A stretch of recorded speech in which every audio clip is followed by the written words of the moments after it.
Hello there. My name is Sarah Palin. I come from a northern land called Alaska, and yes, I can see Russia from my house. I am here tonight to tell you the truth about my family. There has been so much speculation in the tabloids recently about my baby daddy that I thought as a hockey mom I should tell y'all what's going down in my hood. The truth is I am a woman. And mama got needs. Levi was there for me one night a long time ago. I was out shooting some beavers alone and fell into a well. It must have been left there from one of those energy companies I sold out to. Anyway, my dress was torn and my foot was twisted. I felt like a poor shot deer. Although I wasn't going to finish my own dear self off, there I was all alone. I screamed for an age until I heard a strong voice calling me. I thought it was Jesus calling me to the heavens. But no, it was a young man. It was Levi.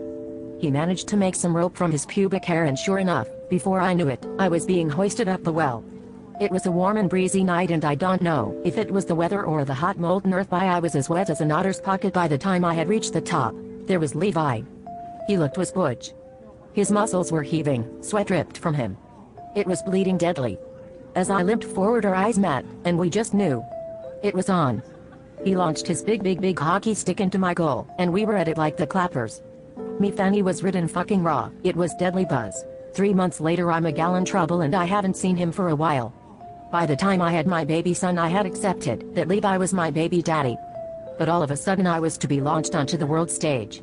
I had to hide my secret Levi lust, but needed to keep him around. That's when I came up with the plan to have him act like my daughter's boyfriend. The charade continued. He'd hang out with Bristol during the day, and at night he would hang out with me. Our love was a pure love.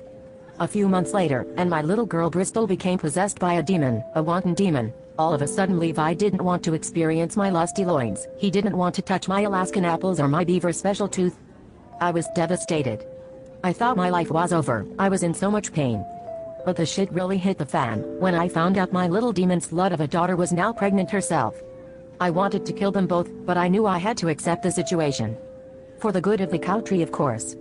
When I was traveling to cities like Texas or states such as Seattle, I knew the people needed a different me.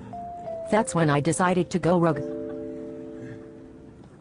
And you pretty much know the rest of the story. We lost the election. I ended up eating lots of cold mac fries in my hotel room, and I ended my food with the black bitch Oprah. Levi and Bristol split up after the birth of their bastard son, and he went on to be a model for Plagiarism magazine. I am at peace now, and I am glad that I have spoken tonight. If there is any young man out there with pubic hair like rope, and have a thing for middle-aged Alaskan rogue mayors, please call me on 1-800-BEAVER-JUICE. Good night, America. May God bless you, and keep the witches away.